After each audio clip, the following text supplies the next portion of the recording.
Hi everyone, welcome back to GridPro. Continuing with our GridPro version 10.1 new feature series, today we'll take a look at one of the important post-processing tools in GridPro, the Merge Grids/Blocks tool. In this video, we'll focus on the Merge Blocks functionality and see how multiple elementary blocks can be merged to obtain a final grid with a reduced number of blocks before exporting. Before we look into the GUI, let's first understand what elementary blocks are. GridPro is designed to handle complex geometries, and to achieve this, the blocking used to build the wireframe needs to be highly flexible. This allows users to create a large number of smaller blocks to accurately capture intricate geometric details. Additionally, GridPro's grid smoother, the G-grid tends to show better convergence behavior when working with a higher number of smaller blocks, rather than fewer blocks with higher grid densities. All the blocks created in the topology are one-to-one connected, and this connectivity is retained in the generated grid. However, from a CFD perspective, it is often desirable to reduce the number of blocks in the grid before exporting it to the solver. This is mainly because some solvers have an upper limit on the number of blocks they can handle efficiently. Additionally, many solvers use their own partitioning algorithms, which divide the grid into nearly equal-sized subblocks for better memory management and improved load balancing in parallel computations. Now let's see how elementary blocks can be merged using the GridPro GUI. Here we have a turbine blade film cooling grid loaded in the grid panel. This model includes multiple ribs, cooling holes, and connecting pipes.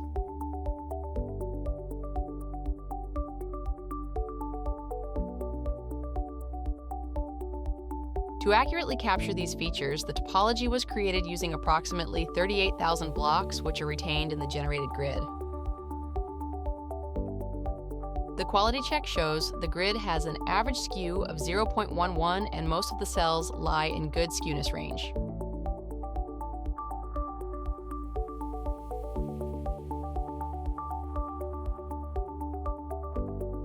To reduce the number of blocks, go to the Merge option under the Edit section. The Merge tool provides two options, Merge Blocks and Merge Grids. By default, the Merge Blocks option is selected. Next, choose the grid file from the Select Grid dropdown and specify the minimum elementary blocks for merging. It is important to note that merging at the grid level does not affect the grid quality. It simply combines adjacent blocks to form larger blocks, while preserving the blocks that represent important geometric features. Additionally, the Merge with Restrictions option allows you to control the merging process by applying specific criteria to restrict merging in selected regions.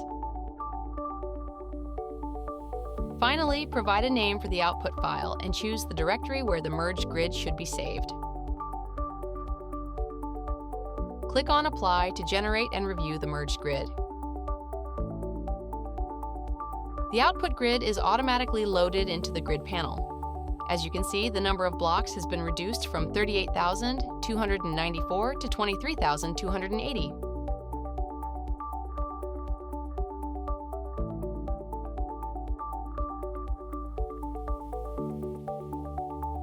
Evaluating the grid quality of the merged grid shows that the grid quality remains unaffected by the merging process. We hope this video was helpful in understanding how to reduce the number of blocks in the grid before exporting. If you have any questions, feel free to reach out to the GridPro support team. Thank you for watching.